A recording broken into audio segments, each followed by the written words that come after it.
The time for warning has passed, and time for vengeance is here. On December 2nd, Putin made a catastrophic mistake. He announced a plan to starve Ukraine by cutting off its access to the sea.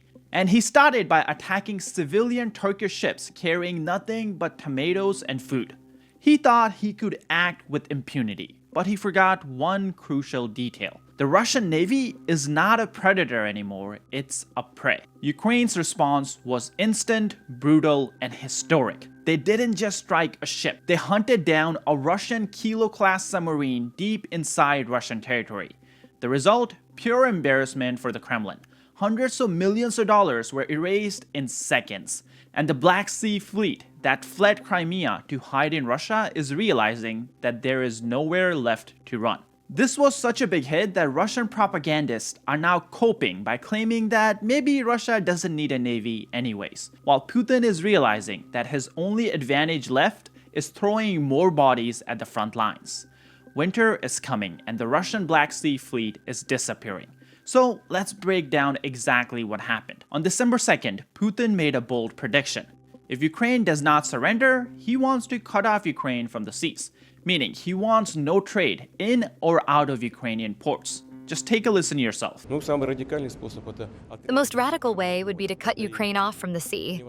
Then it would be impossible to engage in piracy in principle. To carry out this threat, he started hitting civilian Turkish ships that were going to Ukrainian ports or coming out of Ukrainian ports. Here's one of those strikes that was caught on camera.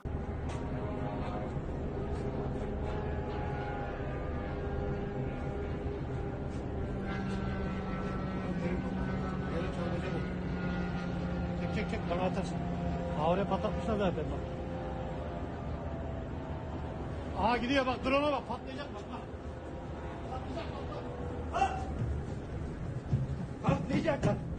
Nereye gitti? O tarafa git.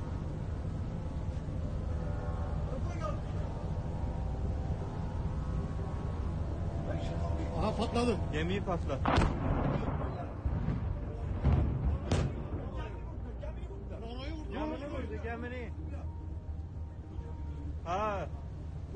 Now, this has picked up in the last few days. Russia has attacked 4 Turkish ships in just last 48 hours. 3 of them at Ukrainian ports and 1 in the open sea. And I want to make sure that everyone understands, these are civilian cargo ships. Take a look at the video on your screen. One of the ships that was hit by a Russian drone was actually carrying tomatoes. Not fuel, not generators, not weapons. But despite all this, Russia keeps attacking these civilian ships because Putin wants to put pressure on the Ukrainian citizens. He's losing so many men on the front lines that he's now going after Ukrainian food supply to force Ukraine into a surrender. This is exactly why the Ukrainian response was brutal and historic. You see, at the start of this invasion, Russia had 4 Kilo-class submarines in the Black Sea. But then in September of 2023, Ukraine delivered a dramatic blow to that fleet. It completely destroyed one of these submarines, and it forced the Russian Navy to move out of Crimea and relocate to Novorossiysk, which is a Russian port on the Black Sea coast. Russian Navy thought it was safe over there. But now Ukraine has shown that it can send drones undetected into this port and destroy more Russian submarines. On your screen is the strike that took place in the morning at the Russian port. According to the security services of Ukraine, for the first time in history, underwater subsea baby drones blew up a Russian Kilo-class submarine. As a result of the explosion, the submarine suffered critical damage and was put out of action. On board the submarine were 4 launchers for Caliber cruise missiles, which Russia uses to strike the territory of Ukraine. According to some online estimation, this was a $400 million hit for the Russian Navy and of course for Vladimir Putin himself.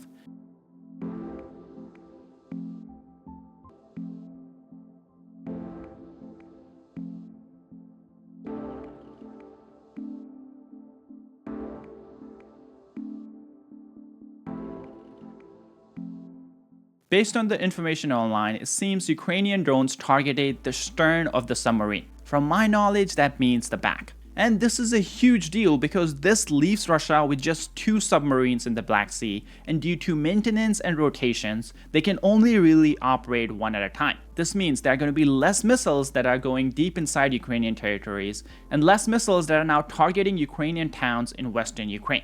Now, when the news of this attack came out, we saw the Russian reaction, and they're absolutely losing their mind over this. As you know, looking at those reactions is one of my favorite things, so let's do it together. One Russian Telegram channel says, "I want to drink. I don't have the strength to comment on this anal effing anymore." And hopefully YouTube does not restrict that video because of that word. While on the other hand, we have another Russian Telegram channel saying, "Hey, maybe Russia doesn't need a navy at all." He says, "Russia is not a naval power anyway. Russia will keep enduring anyway. That's because Russia is a land power. The most important thing for the Russians is that infantry doesn't run out. In the end, they will pull through and they will solve the issues with Ukraine's access to the sea. And as for the price, we will not back down on the price." Now, the attack did happen like few hours before I'm recording, so we don't have all the reactions, but in the future we'll have that. But this also creates another dilemma for Putin. And that dilemma has to do with the Russian Shadow Fleet. I'm sure everyone who's been following the news knows that Ukraine has started targeting the Shadow Fleet in the Black Sea and even around the world. Now, many Russians were calling on Putin to bring out the Black Sea Fleet to protect these tankers that are traveling through the Black Sea.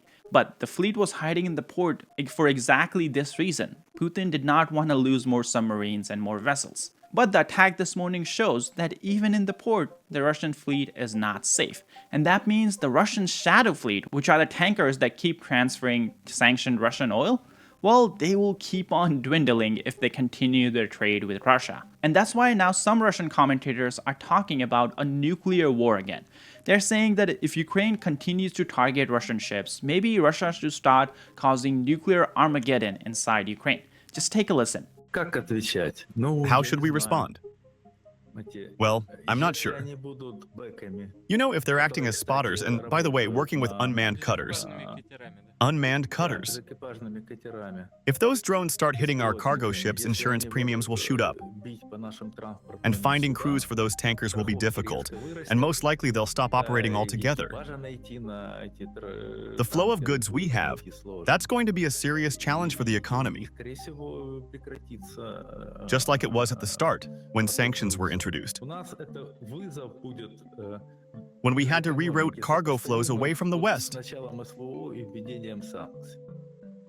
to other countries, and you know, apart from the Black Sea, we've only got the Baltic port that's comparable. And even there, it's hardly smooth sailing. It's incident after incident there. They're basically trying to squeeze Russia. So how do we respond? Suppose they start sinking our ships. What should our response be? After all, Ukraine doesn't have its own navy. These are foreign ships, with foreign insurance, foreign crews, and sailing under foreign flags. On top of this, recently we had an interesting clip that showed us some Russian troops trying to get across the Dnipro River using a small boat. Unfortunately, the Ukrainian drones were just there waiting for them, and it wasn't just 1 or 2 drones. There were a lot of drones, so the result was not pretty. Here, I have the former Navy SEAL Chuck Farr breaking down that clip, so let's watch. Oh yeah, there you go, how you said individual squads needed. I think we can see a jammer on this boat. Yeah, so this is south of Kherson, the Dnipro River Delta. As the Dnipro goes out into the Black Sea, into the Bug River estuary, you know, there's a lot of, hey, it looks like bayou country in Texas and Louisiana. And these guys are doing one thing smart, which is to go absolutely as fast as you can. But you can see them. Hopefully these guys are good duck hunters. They are using 12-gauge shotguns, almost certainly with bird shot. It looks like he got that one. Wow. It's a little closer than I'd want to have. See, that's the thing. We don't know how much the range of the jammers are. I wonder if that's playing a role, or is that non-existent now because it's all fiber optic? You know, if these are fiber optic drones, then it wouldn't have an effect. This is a jammer that is actually moving, so it's probably pretty effective. But as we go back, though, we'll look. There's a hit on this boat, and I am sure it hurt or killed people. So right now, okay, nobody shrugged that off, right? And we don't see if the boat stopped after that. Yeah. So that kind of a hit is bad news. Ooh. Ooh, I think that was in the water. Yeah, I think that went into the boat. There it is. Wow. Okay. I wonder if okay. Yeah, that was a 1 in a million shot, and you got it.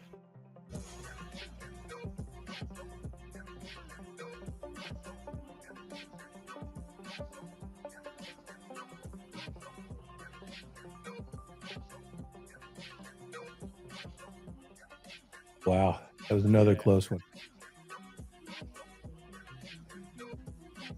Well, this is definitely heat shooting for your life, right?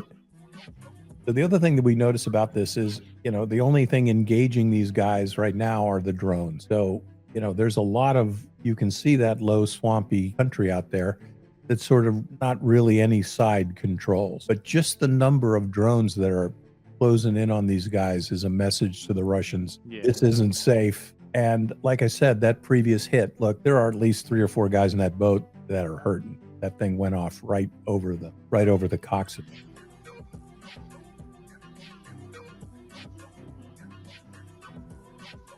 That's spray and pray right there. Yeah, which is insane because I know in gaming we have those terms in video games. Spray and pray, absolutely. Yeah. That one guy looks like he's got his tourniquet already on his leg. Wait, let me see. Oh yeah, so they can. Yeah. Yeah.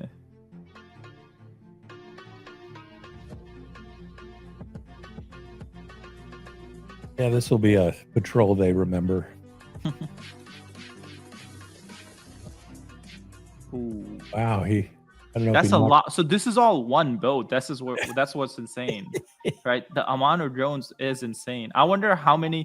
Each drone is a drone pilot too, right? Because it's unlikely that the same pilot could send in second drone that quickly. Do you know anything about that? Exactly. This is a number of pilots who are converging their drones, and of course, everyone's on the radio. The Ukrainians are, and they're saying, they give an 8-digit grid coordinate and high-speed Russian patrol boat, and people are just closing in. Another thing, you've got these guys. They are negotiating waterways, which maybe they know and maybe they don't, but you're looking at a nautical chart and there's only so many places these guys can go. So the drones can converge in front of them. This would be a pretty hairy patrol, I think. Yeah. So this is not near Pokrovsk. This is like the Zaporizhia area, right? Yeah, I think this is south of Kherson. But in Pokrovsk, I saw an interesting stats just from a few days ago where one of the drone unit commanders shared that they're actually taking out 80% of soldiers before they get to the front lines. Because one of the bigger issues Ukraine has is infantry, right? So the more they can take out Russian infantry before they get to the front lines, the better it is for Ukrainians. Yeah, you always want to do that. If you don't have to fight the guy because he doesn't arrive at the target. It's amazing. I think we mentioned when we were last time we did this, I was speaking to the medical director of one of the divisions in the East, and he was saying that most of the casualties he treats, and that was interestingly his number, 80% are injured by drones. Wow. And only 20% by artillery and or rifle fire. So again, I keep saying this is, the first war of the 21st century. It really is.